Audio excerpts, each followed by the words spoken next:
From the station working for you, this is Good Morning Indiana, streaming now. And it is 5 o'clock here on your Wednesday. Good morning to you. I'm Lauren Casey. Lauren, good morning. I'm Rafael Sanchez, and here are your headlines on this November the 4th. The long race to the White House is nearing its end, we hope, but there's still many votes to be counted. A look at where things stand this morning. And a major race in Indiana still too close to call. Our own Kelsey Anderson has the latest on the 5th Congressional District race. And tracking adverse effects of a COVID-19 vaccine when one becomes available. How your smartphone could play a part. Good morning to you on this Wednesday morning. And Lauren, I have yet to go to sleep after our coverage last night on Election Day Live. I went to the couch and I couldn't go to sleep. Yes. I just could not go to sleep. It is hard, Rafael, after all that coverage and everything that's going on overnight to get yourself to go to sleep. I understand that, but I'm glad to have you back in the studio with us today. Todd, we had a great day for voting for all the folks who were outside, so you did your job. Good job. What do we have for us today? My job was the easy job yesterday. You know, it was a beautiful day out there with all that sunshine. And today's going to be just as good, if not better, as temperatures will be slightly warmer. And we'll have just as much sunshine. Beautiful shot this morning across the west side of Indianapolis, looking past White River State Park. Temperatures in the 50s here this morning. That's probably a typo there. The reading's probably not correct coming in from Bloomington at 38 because everybody else across central Indiana is in the 40s and 50s here this morning. So as we go throughout the course of the day today, we're going to feature lots of sunshine. There's no precipitation as you look off to the west. We're really in great shape going forward. A little bit of a south wind and you'll feel the breeze, but it won't be all that bad. A great place to be, Brown County State Park. This is not a current picture of the foliage, by the way. I took this last year, I think, but still it would be a great place to be because the skies will be sunny and temperatures will be in the 40s, quickly through the 50s here during the morning hours. And then there we go up to right around 70 degrees for your high later on this afternoon. Get out and enjoy. There's some minor changes in the forecast for tomorrow. We'll talk more about that coming up in just a few minutes. But right now at 5:01, let's get a look at traffic with Lauren. All right, Todd, thanks so much. Let's get a look right now here at I-65 and 30th Street. This is north of the downtown area where you can see right now everything is quiet. Just want to remind you about a long-term construction project. I mentioned this once yesterday, but the on-ramp from Dr. Martin Luther King Jr. Street to northbound I-65, that's closed, and it's going to remain closed for construction until Sunday, November 15th. So a little bit of a long-term closure there. And of course, we'll keep you updated on any issues that could impact your commute this morning. Well, we know this morning the votes, Rafael, still being counted as we wait to learn the results of the presidential election. And right now, President Trump has 213 electoral votes and Democrat Joe Biden has 225. Here's a look at ABC's live map tracking the results. As you can see, we're still waiting for results from several states, the most anticipated being Pennsylvania, the Keystone State. Now, Indiana was one of the first states to announce its results. As expected, President Trump won the state with 59% of the vote. It was a good night for Republicans in the state, with the GOP winning several key races. And Governor Eric Holcomb won re-election, earning 58% of the vote so far, fending off Democrat Dr. Woody Myers and Libertarian Donald Rainwater, both of whom criticized Holcomb's handling of the pandemic. The GOP also winning the Attorney General's race, former Congressman Todd Rokita beating former Evansville Mayor Jonathan Winesapple with 60% of the vote. Rokita will take over for current Attorney General Curtis Hill. Hill lost in the primaries following sexual misconduct allegations, which he denied. It is 5:02 and Hoosiers showed up at the polls in a big way. Nearly 2 million people voted early. Here in Marion County alone, more than 670,000 Hoosiers cast their ballots on Tuesday. We spoke to some of the voters about why they felt it was so important to get out and vote this year. I mean, it's basically just making my future and the other people that's coming up behind me. I'm here mostly on the local level, not so much as the presidential level, because, you know, they just raised my property tax. So, you know, if I don't vote, I can't voice my opinion toward my local, you know, officials. The Edmund Pettus Bridge in 1965, when they beat Martin Luther King up and all the people that crossed the Edmund Pettus Bridge, that's what's bringing me here. One Central Indiana father went to great lengths to make sure that his daughter could vote in her very first election. I had the plan to vote by mail, but there was some sort of issue. I have no idea what it was, but I never got my mail-in ballot. Well, that was a major problem for 19-year-old McKenna Brown because she's a college student out in Iowa. But instead of accepting that she would not be able to get home to Marion County to vote, her dad, David, made the drive to the Hawkeye State, around 12 hours there and back.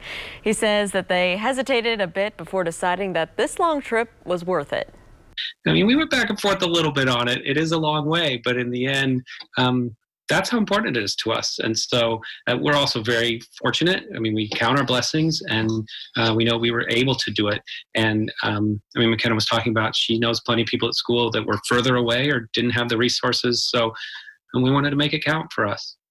Dad to the rescue. David says he's never missed an opportunity to vote in an election, and so he's glad he got to help his daughter start her tradition of voting as well. Good for them. Lauren, I would do that for my daughter as well. She has me wrapped around her finger. Wherever she wants, I would do. Right. Voting including.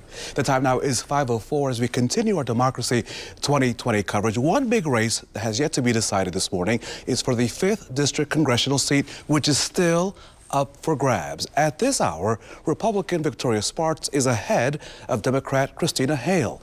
WRTV's Kelsey Anderson joins us live this morning with the latest on this race. Kelsey, good morning. Hey, good morning, Rafael. So like you said, this race is just too close to call, with 84% of the votes in that 5th district being counted. And here at the CCB, they're going to start counting some more of those votes once around 10 o'clock today. So a reminder that the 5th district is being closely watched nationally because the outcome of this race will impact partisan control of the U.S. House of Representatives. Right now, Sparks has a very small lead in the race, and she took to the stage last night with the outgoing Representative Susan Brooks saying she is confident she will win. So we know we're still counting the vote, but we feel that we're on a good track to win. And we're going to talk to the media tomorrow with final results. But I'll tell you, we have a lot of politics. We have to start working on policies. Congress. Christina Hale also released a statement last night saying it's too early to call the race, saying, quote, there are still tens of thousands of mail-in votes in the 5th district that have not yet been counted, particularly in Marion and Hamilton counties, where we have done a significant amount of voter outreach over these past few months. This race is not over, and we will continue to monitor vote totals before making any formal announcements. So in Marion County, we know that they counted about 80,000 votes last night, absentee votes yesterday. And that's about a third of the total amount of absentee votes that they received. So they will begin counting today and will likely have to go into Thursday to continue counting those votes. Reporting live, Kelsey Anderson, WRTV. We will keep you posted on that race. The time now is 5:06, and turning now to the latest on the coronavirus pandemic right here in our state. State health officials report 2,951 new cases of COVID-19 between October 28th and Monday. Since March, 188,066 Hoosiers have tested positive for the virus. State health officials also report 50 new coronavirus deaths. To date, 4,199 Hoosiers have died with the virus. Meanwhile, this morning, Indiana's hospitals are treating the largest number of COVID-19 patients so far. State health officials say 1,867 Hoosiers are hospitalized with COVID-19 as of Monday. It's the highest number reported since the state began tracking and reporting.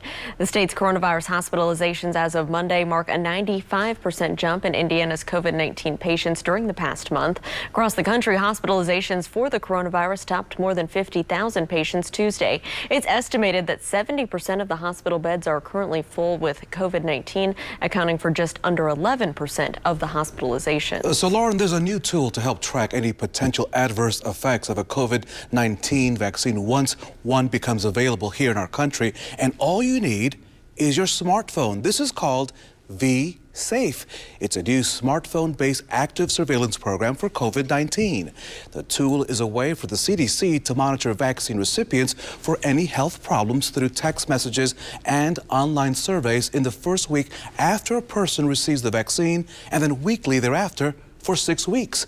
If any adverse effects are reported, the program will help submit a report to the U.S. Department of Health and Human Services. The time now is 5:08. It is time to check your local forecast. And Todd Clausen, I cannot wait to get outside. It'll be beautiful outside. Even this morning, it's not all that bad if you're thinking about a morning walk or maybe a morning run through the neighborhood, as temperatures are sitting in the 40s and 50s on average. 46 with clear skies as the kids head off to school. As the kids come home, look at that, 70 degrees with sunshine here in the first week of November. You can't get much better than that. Maybe you want to take the opportunity. I know nobody really wants to do it, right? Rake all those leaves up in your yard. But really, the rest of this week, all the way into Saturday, will be in great shape for your leaf raking forecast. Get them up while they are dry. The next chance of rain arrives in the forecast on a Monday, so you'll have several days. Maybe you just want to pick away at them a little portion of your yard at a time. It'll be good to do so here over the next couple days because temperatures will be remaining above normal as well. More on that in your extended forecast coming up in just a few minutes. All right, Todd, thank you. Voters have approved ballot measures to legalize recreational marijuana in several states. We'll tell you where coming up. Plus, gun sales across the country are on the rise. After the break, what's behind this latest spike? You're watching Good Morning Indiana on this Wednesday, November the 4th.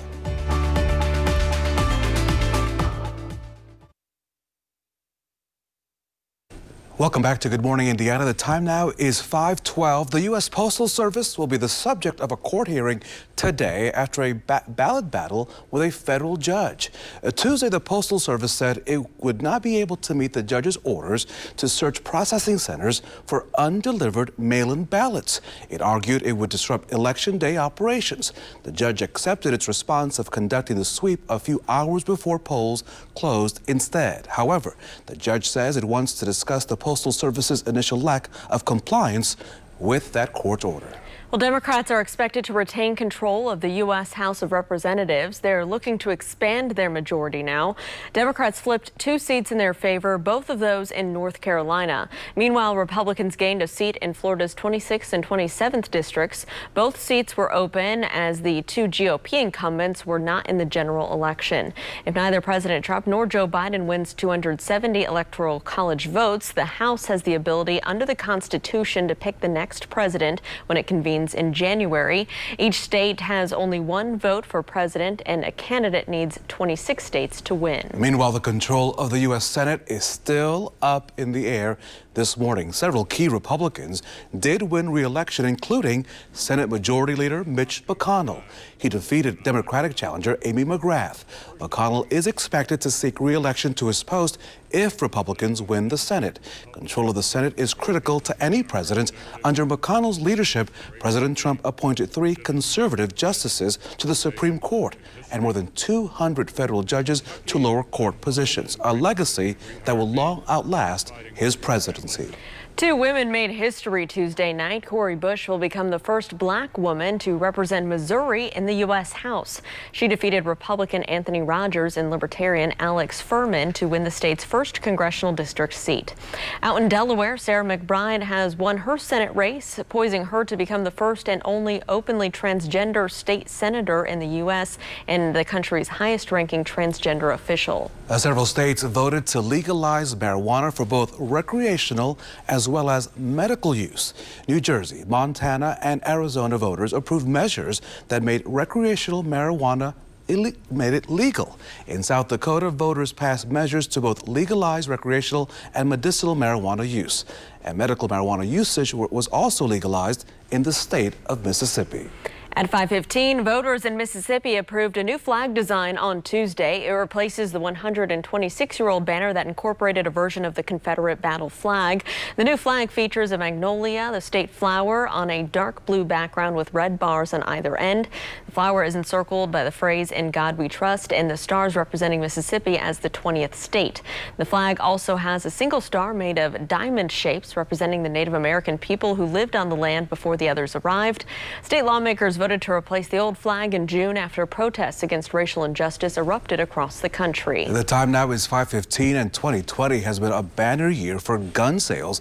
Small Arms Analytics and Forecasting has estimated that more than 16 million guns were sold all the way through September. That makes this the top year for gun sales ever. People first started buying more firearms during the pandemic. Then there was another increase during the summer when we saw those protests across the country. Now the election is giving gun sales another push. It's key to note that recent numbers do show crime rates are relatively low right now. Well, U.S. cruise lines have canceled sailings through at least the end of the year because of the new COVID-19 safety guidelines. Friday, the CDC lifted a ban on sailings to and from U.S. ports, but raised concerns about the safety of such travel while COVID cases surge worldwide. The agency issued a framework for a phased restart of cruise ship operations after a no-sail order issued in March due to the pandemic. In response to the new guidelines, the Cruise Lines International Association said its members will use the remainder of the year to prepare for the implementation of the recommended safety measures. Back here at home, you don't need to go on a vacation right now because it's pretty nice for November, Todd. What do we have to expect today? Yeah, it's really beautiful here across central Indiana. Great stretch of weather here the first week of November. Anytime you're above normal and you have the sunshine, I consider yourself in pretty good shape here for this time of year. So it's another great November day, as we just alluded to. And we stay above normal not only today, but tomorrow, even though it's a little bit cooler with more in the way of cloud cover around. But then for the weekend, we're back up into the 70s, and we're dry through the weekend as well. So if you have any weekend plans, you are in tip-top shape. In fact, if you don't have any weekend plans, I encourage you to make weekend plans across the area. Temperatures, for the most part, are running about 5 to 15 degrees above where we were yesterday. So if you go back to Monday, we were in the 20s. Yesterday, we were in the 30s and 40s. This morning, we are sitting in the 40s and 50s across the area. There's one little cool pocket of air that seems like it's down in Bloomington and Bedford, but at Martinsville's 51, so I'm not too convinced those thermometers are acting properly down there. But 45 in Greenfield right now, 48 in Tipton, 51 in Lafayette, a little cooler off to the east, Connorsville 44 degrees, and region-wide temperatures not bad for November. We're in the 40s, we're in the 50s, and highs all across the Midwest today. We'll be going into the 60s and 70s across the area. The satellite radar picture shows not a whole lot going on. You notice way to our north here in Canada, the curvature of those clouds. That's because high pressure is in control, and it's pushing those clouds way up to the north, and that's where the storm track is going to stay, at least for the next couple days. So highs today, many locations climbing up into the 70s, 72 in Lafayette as well as Frankfort, in and around the metro area. Highs right around 70 degrees today, 71 in Connorsville, 72 in Martinsville, 72 today in Bloomington as well as the Seymour area. This evening, with a partly cloudy sky, we'll see temperatures in the 50s across the area. So it's pretty comfortable if you have plans to be out and about on this Wednesday evening. And then as we work our way into the day tomorrow, I mentioned a little bit of a change, and the change is just a little more in the way of cloud cover. Now, those clouds not going to produce any rain for the day tomorrow, but it just won't be quite as bright as it will be today and then in the coming days. But temperatures really don't suffer all that much. We'll be in the 60s, and then Friday, Saturday, and Sunday, the temperatures will be up in the 70s, a good amount of sunshine, really a very nice stretch of weather for the first full weekend in November. There's the weekend forecast. We extend out once we get to late Monday, but more so on Tuesday. That'll be the next chance of rain in the forecast. Doesn't look like a whole lot in the way of rain, but it will break our streak of 70-degree weather when that front comes through on Monday afternoon. But even once that front does go through, Tuesday, not bad with highs in the mid-60s. All right, Todd, thanks so much. Let's take a look at traffic right now. Hamilton County, good morning to you here in the Fishers area. This is I-69 near State Road 37. You can see traffic there, still pretty quiet early this morning. We'll continue to keep you updated on any issues that might slow you down around central Indiana on this Wednesday. So go ahead and say boiler up, because Purdue's perfect start to their season will stay that way for another week. The Boilermakers won't be playing Wisconsin this Saturday. That game has been canceled because the University of Wisconsin's football squad is dealing with a rash of COVID-19 cases. The game will not be rescheduled and is declared no contest. It will not count in the standings. Purdue's next game is scheduled for Saturday, November the 14th in West Lafayette against the Northwestern Wildcats.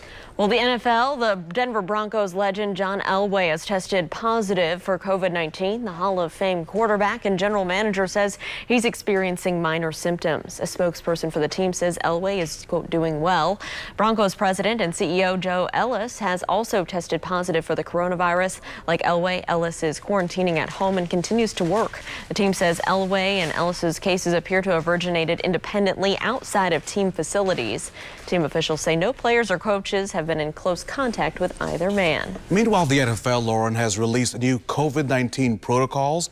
In a memo Tuesday, the league said it is now requiring all teams to expand the bench area to 20-yard lines. The changes come after 2 players tested positive on Sunday, and multiple teams moved players to the reserve COVID-19 list because of high-risk close contacts.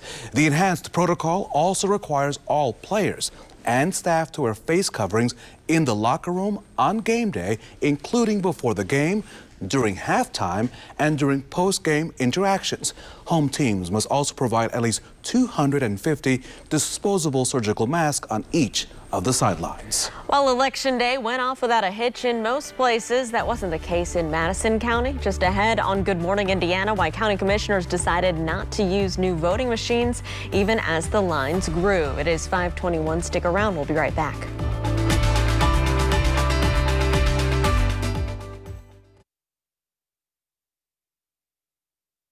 We want to welcome you back to Good Morning Indiana. The time right now is 5:25. Raphael, I know you haven't slept yet tonight. A lot of folks may be still up with us trying to wait for those results to come in, especially in the presidential race. And Lauren, no matter how many times I try to refresh the RTV app, the WRTV app, right? Refresh.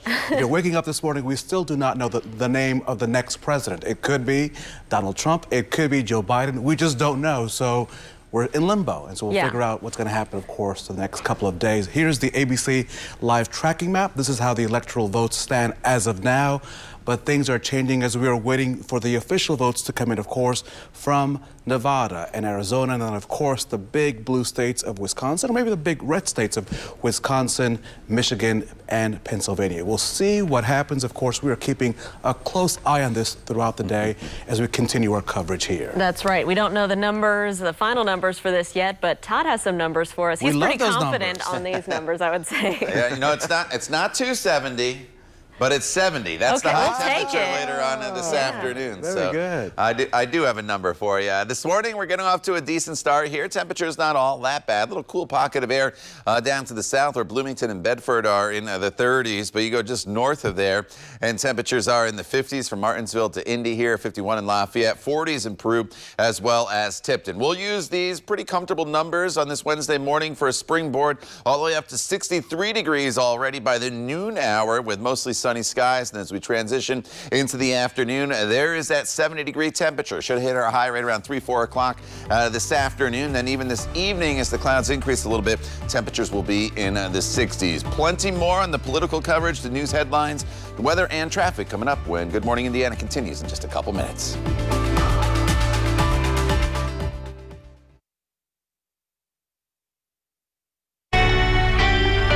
From the station working for you, this is Good Morning Indiana, streaming now. Now at 5:30, ballots have all been cast, and the votes, they're still being tallied. We have the latest results on the race for president as well as your local elections. And the big Indiana race, Raphael, still yet to be decided this morning. Our own Kelsey Anderson is live with the latest on the battle for the 5th District. Thanks for joining us here at 5:30 on Good Morning Indiana, the morning after Election Day, and a lot is still happening. I'm Lauren Casey. And I'm Rafael Sanchez here in Studio A. I was really hoping that if I drove in from Johnson County this morning, Todd and Lauren, that I would know who the president of the United States would be in 2021. And during my 30-minute drive, I still could not figure that out. But I knew that your forecast would be excellent today. So, you know, it's all good. Yeah, you know, you may have several more drives back and forth from Franklin before you find out. So just keep that radio on. All right, outside right now. It is quiet, but we do have a good forecast for you. That is the good news. Election day was beautiful across the area today. Probably actually even a little bit better. All you need is a light jacket here this morning, and you need to grab the sunglasses when the sun comes up. We'll have plenty of sunshine from start to finish here throughout the day. Temperatures statewide are running in the 40s for the most part. This temperature in Bloomington's at 38. Not too convinced that's totally accurate. 50 right now in Indy, 51 in Lafayette, 44 in Evansville. Muncie currently sitting at 53 degrees. The skies are clear. We'll wake to another beautiful sunrise across the area. We've had a couple great ones here so far this week. A little thin cloud cover off to our west. That eventually starts to slide in here for the day tomorrow. But your planner for today, mostly sunny skies, and then just a few high thin clouds coming in later on this afternoon. In between the noon hour and 5 p.m., we should hit 70 degrees for your high temperature and then back down to 67 as you start your dinner hour by 5 p.m. More on that extended forecast, which I think you're going to like, Lauren, coming up in just a few minutes. All right, Todd, looking forward to that. Let's take a look right now at traffic as you're heading out the door early on this Wednesday. Taking you over here to Plainfield. Good morning to you. I-70 at State Road 267. Still have that ongoing construction from State Road 267 northbound and southbound onto eastbound I-70. That ramp system still under construction today, and it looks like traffic on the interstate in both directions is traveling smoothly. We'll keep an eye out for any crashes to slow you down for your commute this morning, and we'll keep you posted. Let's go now to the election results. Raphael, some votes, a lot of votes, we know, still to be counted yet this morning, but so far local races anyways are falling in favor of Republicans and incumbents. Lauren, let's start with the big one, the presidential race. This is ABC's live map tracking the results. As you can see, Democrat Joe Biden is currently ahead, but there's still about 10 states where votes need to be counted in the days ahead. Indiana projected in red, which would give 11 electoral votes to Donald Trump. Now, President Trump winning 59% of the Hoosier vote, with 84% of those votes reported so far. Joe Biden securing 39% with just over 1 million total votes. Libertarian Joe Jorgensen received 2% of the Hoosier vote. We'll have more on the presidential race in just a few moments. We have so much work to do, and I am flat out eager to continue to get her done. A big night last night for Governor Eric Holcomb as he celebrates his re-election. He won 58% of the vote so far, fending off Democrat Dr. Woody Myers and Libertarian candidate Donald Rainwater, both of whom criticized Holcomb's handling of the pandemic. Now, the GOP also winning the Attorney General's race. Former Congressman Todd Rokita beating out former Evansville Mayor Jonathan Weinzapfel with 60% of the vote. Rokita will take over for current Attorney General Curtis Hill. Hill lost in the primaries following sexual misconduct allegations, which he denied. And one big race has yet to be decided this morning. Our own Kelsey Anderson is joining us live with the latest on the 5th District Congressional seat. Kelsey, it's still up for grabs as of this morning. Hey, good morning, Lauren. So first, we want to remind you why this 5th district seat is so important. And it's because it's being closely watched nationally, because the winner of this, they would impact the partisan control of the House of Representatives. So unlike other Indiana races, the race for this spot is just too close to call right now, with about 84% of votes being counted, and vote centers like the one here at the CCB continuing their counting today. Right now, Sparks has a very small lead in the race. She took to the stage last night with outgoing Representative Susan Brooks, saying she is confident she will win. So we know we're still counting the vote, but we feel that we're on a good track to win. And we're going to talk to the media tomorrow with final results. But I'll tell you, we have a lot of politics. We have to start working on policies. Christina Hale also released a statement last night saying it's too early to call the race, saying, quote, there are still tens of thousands of mail-in votes in the 5th district that have not yet been counted, particularly in Marion and Hamilton counties, where we have done a significant amount of voter outreach over these past few months. This race is not over, and we will continue to monitor vote totals before making any formal announcements. Now, in Marion County, we know they counted about 80,000 absentee ballots yesterday. That's just a third of the total absentee ballots that they received. And then we also know in Hamilton County, they are expecting to be done either late today or early tomorrow morning counting those absentee ballots. So, of course, we will update you as we learn more about this 5th district seat. Reporting live, Kelsey Anderson, WRTV. Kelsey, thank you. At 5:36, let's get a closer look at other congressional races here across central Indiana. Republican Jim Baird won re-election with 66% of the vote over Joe Mackey for the 4th district. To the east, Republican Greg Pence, Vice President Mike Pence's brother, he'll continue to represent the 6th district. He won over Democrat Janine Lee Lake and Libertarian candidate Tom Furkanoff with 69% of the vote. And in the 7th district, Democrat Andre Carson, he won re-election. He secured 60% of the vote, beating Republican challenger Susan Marie Smith. For more results and a full list of the latest updates right now, just go to our website, WRTV.com, and of course the WRTV mobile app. So counting absentee ballots is still in progress in Marion County. The clerk's office says it will resume counting those votes at 10 this morning. Hundreds of people worked late into the night going through thousands of ballots. According to the clerk's office, more than 110,000 absentee ballots have already been counted. We talked to some of the workers about why it's so important to be part of this process. My mother and father instilled in me at a young age the importance of voting. Too many people died, were arrested, and were holes that I might vote. So that's why it is important for us to get out and vote. Usually I would like to work at my polling place, but because of COVID, I didn't want to do that. And this way I'm only exposed to this one lovely, healthy, young graduate. The voice of the people. Again, votes will be continued to be counted this morning. We'll continue to update you with the very latest results as they come in. And at 5:37, while the clerk's office says it was mostly smooth election day for voters in Marion County, that wasn't the case everywhere.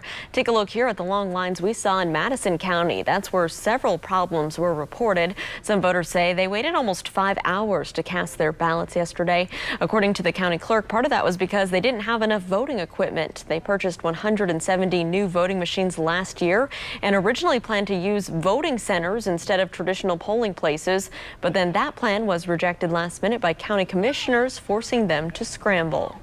We tried to order more equipment because we knew if we weren't getting vote centers, we were not going to have enough machines for the general election. They refused to pay for those also, so we couldn't get more equipment, and we talked with the state, and they said, you know, if you don't get either of those, either vote centers or more equipment, you're going to have some of the longest wait times in the state, and here we are today, and we're having to deal with it, and I'm so sorry to all of the voters that have had to deal with it because that's not fair to them. They didn't do anything to deserve these wait times. It should not have been this long. We'll keep you updated on Madison County. Back to the presidential race, though, still too early to determine who will win the White House. Raphael. Both President Trump and former Vice President Joe Biden, Lauren, picked up some major wins while you were sleeping. ABC's Faith Abube is watching the race from Washington. Overnight, former Vice President Joe Biden in Wilmington, Delaware, energizing a car rally of supporters. We believe we're on track to win this election. Biden so far performing as expected as the vote counts roll in across the country. And it ain't over till every vote is counted. Every ballot is counted. But we're feeling good. We're feeling good about where we are. The former vice president boosted by wins in traditional Democratic strongholds and the Pacific West Coast, taking California, Oregon, and Washington. And in a surprise outcome, Biden now leading in Arizona. The state of Florida, his 29 electoral votes will go to Donald Trump. Trump winning the biggest prize so far, taking all of Florida's 29 electoral votes and performing well in rural areas. But as votes are still being counted, Trump in an early morning speech falsely claiming he won the race. This is a fraud on the American public. Frankly, we did win this election. The president also heading to social media and Twitter slapping a warning label on his tweet after he wrote in part, "We're up big, but they're trying to steal the election." Right now, the cliffhanger appears to be in the Rust Belt states of Pennsylvania, Michigan, and Wisconsin, key battlegrounds that could decide who wins the White House. Wisconsin officials telling ABC News they expect statewide results as early as today. With votes cast and nothing else to help the race, thousands of anxious voters gathering in D.C.'s Black Lives Matter Plaza as the nation waits for final results. So far, it appears young people did not turn out to vote as expected. National exit polls suggesting that 18 to 29-year-olds make up the same percentage of the electorate as they did back in 2016. Faith Abube, ABC News, Washington. It is 5:40 on your Wednesday. During the pandemic, more Americans turned to mail-in ballots, that is. But what if you could use your phone? What if that had been an option? A handful of other countries have used some kind of online voting for years now. The U.S. is not there yet. Some experts say this option would bring up more accessibility issues because not everyone has access to strong broadband or Wi-Fi. It also doesn't allow for a paper trail, which is really important after hacking claims. Voting by phone would also require a lot of investment in securing networks, and it would have to be even more secure than your online banking. Election officials say we just don't have that level of resources. That's what would be required for people to both feel confident that their vote is going to be counted as cast and that it is a confidential vote, both of which are fundamental values in our election system. Well, Spalding there says that some voting in Alaska is done online, but the risk there is so small it doesn't translate well to a nationwide scale. Still, she thinks that voting by phone is something that could be more of a long-term goal.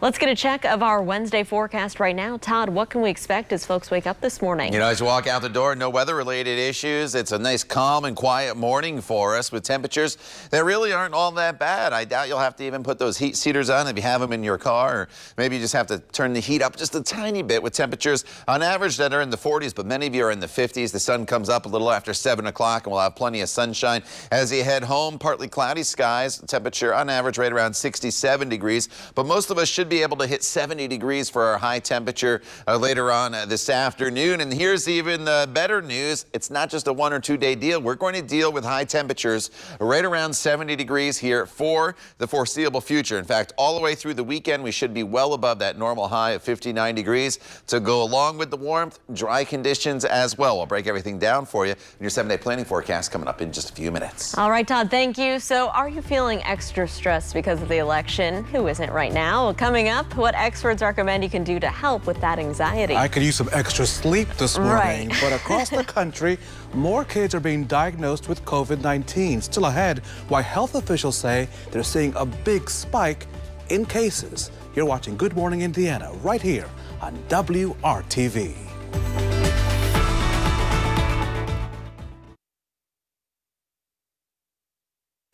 The time now is 5:46, and some doctors are really concerned that this election is causing what they call election stress disorder. Experts say that politics are adding to the anxiety that many are dealing with because of the pandemic. Stress related to the elections, is not unprecedented. One study found that 25% of college students experienced PTSD symptoms in 2016. Increased tensions could mean more people are feeling it right now. Certain percentage of those people are going to develop persistent anxiety disorders, PTSD, and so on. And you don't have to necessarily have like a one discrete trauma to develop PTSD. It could be just multiple little micro traumas. So there are several steps that doctors suggest for dealing with this election stress. As you start your day, be thoughtful about how much political content you consume. Isolation is increasing mental health problems, so talk with friends if you can. And then take time to exercise. Try to get some good sleep, a good night's sleep, and explore some treatment options if you need them. It is 5:47. Former U.S. Representative and Indiana's next Attorney General Todd Rokita has tested positive for COVID-19. His campaign says that he tested positive after developing some symptoms. They say he was exposed to the virus by someone not connected to campaign activities. As a result, Rokita spent his election night celebrating his win at home with family. He's reportedly doing well and working from home. Here's a look at the latest COVID-19 numbers in our state. The state health department reported nearly 3,000 new cases again on Tuesday. That brings the state's total number of cases to just over 188,000. 50 more Hoosiers have also died with the virus. That's about 20 more deaths than were reported on Monday. Nearly 4,200 deaths have been reported since the pandemic began. Children in the U.S. are contracting COVID at the highest rate yet. Last week, more than 61,000 were diagnosed. That's the most in 1 week since the pandemic started. The largest increases are happening in western states. While children tend to have few to no symptoms, some areas are reporting that children are being hospitalized with COVID on a daily basis. We should point out that Hurricane Eta continues to really batter parts of Central America. The storm making landfall in Nicaragua as a Category 2 hurricane. It pulled roofs off homes, down trees and power lines. In Honduras, trees and buildings were flooded, causing some landslides. It's expected to continue its path through Honduras and reach Belize by late Thursday. Eta could also threaten South Florida this weekend. And Todd, we've said this often enough. The Gulf Coast has really, hopefully we'll get a break this time. But I am just simply amazed at the number of hurricanes we have seen this season. Yeah, it's been a very, very active hurricane season, and it goes through November 30. So we still have a little while to go here this month. But yeah, that's a pretty strong storm. Category 4, maybe up to Category 5, and that's going to kind of loop around and potentially impact Florida. It won't be nearly as strong, though, once that happens, if it happens at all. So some system that we'll have to keep an eye on, but it doesn't look like it'll impact our weather at all either way. 50 degrees right now in Indianapolis. It's a nice quiet morning for us. Very comfortable start to our day. Just a light wind out of the south at 10 miles per hour, and anywhere you go, temperatures, especially to the north, are in the 40s and 50s, running a little bit cooler here in some southern locations. 38 in Bedford right now, 40 over in the Richmond area. And what you don't see on this map, which you often do this time of year, is any really cold air that's in place, and that's good news for us. In fact, here in central Indiana and off to the east, we are going to run well above normal all the way through the weekend as far as temperatures go. So let's break it down for you hour by hour. Mostly sunny skies here this morning. Should be a beautiful sunrise. Temperatures in the 50s here through 11 a.m. Easily up into the 60s as we head into the noon hour. By 2 p.m. we're up to 68 degrees with skies that'll be completely sunny. Should hit our high temperature right around 70 degrees between the 3 and 4 o'clock hour. And then by 5 p.m. we're down to 67 degrees for your afternoon and evening temperature. But it's going to be sun-filled. The radar is quiet. That's the way it stays. There's really nothing going on as far as storms, not only here in the Midwest, but across the entire country. It's pretty quiet. So most of the United States getting a nice break after what was a pretty active stretch of weather with tropical systems. And then we had some stronger storms bringing lots of rain and some snow to the northeast. So it's a pretty quiet weather pattern for the next couple days. Temperatures fall from the 60s into the 50s here throughout the evening hours. Very comfortable if you have evening plans. Just a light jacket will be needed. Overnight tonight, temperatures will stay in the 50s. It's pleasant. And so you think of the progression of our temperatures for overnight lows. We started off Monday with those freeze warnings and temperatures in the 20s. Yesterday morning we were in the 40s.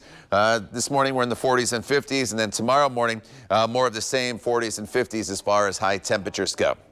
Now, one thing you will notice tomorrow is just a little more in the way of cloud cover that will be around. The cloud's not going to produce any rain, so it's a dry day. It's just not going to be as good as today or what Friday will be, with mostly sunny skies. So as we look ahead, Friday, partly sunny, 70 degrees. Saturday right at 70 degrees as well with sunshine. And then Sunday up to 72. It's going to be a really nice weekend across the area. If you have outdoor plans, you're in great shape. If you don't have outdoor plans, I encourage you to make some before some rain showers return late Monday into Tuesday. Lauren? All right, Todd, thank you so much. Let's take a look at traffic. If you're heading out to work early on this Wednesday, this is a live look on the west side. I-465, a view here near Rockville Road. Traffic is moving along up to speed in this area. Just a heads up, we do have a crash just reported up on the northwest side of town along I-465 as you're heading north and then east on 465 around the curve there in the dogleg, a right lane closure just as you get past I-865. So keep that in mind as you're rounding that curve. We'll continue to keep you updated if there are any injuries. So Lauren, this organization does really great work in our community. Gleaners Food Bank is ready for a big expansion. The organization received more than $3 million to add to its Indianapolis facility. They plan to expand their refrigerated storage capacity, which would allow them to store more perishable foods. The funding is being provided through Indiana's Federal CARES Act money and a grant from the Lilly Endowment. Gleaners says its food distribution has nearly doubled between 2019 and 2020 because, of course, of the pandemic. This year so far, they've served over 87 million pounds of food. Well, if you've noticed issues with your Apple AirPods, you could get them replaced for free. Apple says some of its AirPod Pro devices may have some sound issues. That includes crackling or static noises and the noise cancellation not working as well as it's expected to. Apple says that the faulty products were manufactured before October 2020. They created a support page for an exchange program which says they'll service both AirPods free of charge. So as the wildfires rage in California, breweries are doing what they can to help. After the break, the special beers they're crafting for relief. This story and much more right here on WRTV.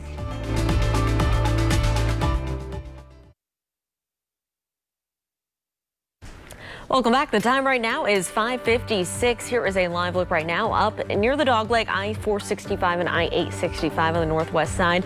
We do have a reported crash just a little bit closer in on this area as you're traveling north and then east just a little bit from this spot that's blocking the right lane at this hour. But it looks like traffic is still getting by just fine on I-465. Of course, we'll keep an eye on that spot and keep you updated throughout the morning. So breweries in California are using their craft, right, to help firefighters and and victims impacted by the state's ongoing wildfires. 100% of the proceeds from their Fire Brigade Pilsner goes to fire relief. They describe it as an easy drinking yet crafty brew that will specifically help volunteer fire departments. The least we can do is kind of give back and try to help those.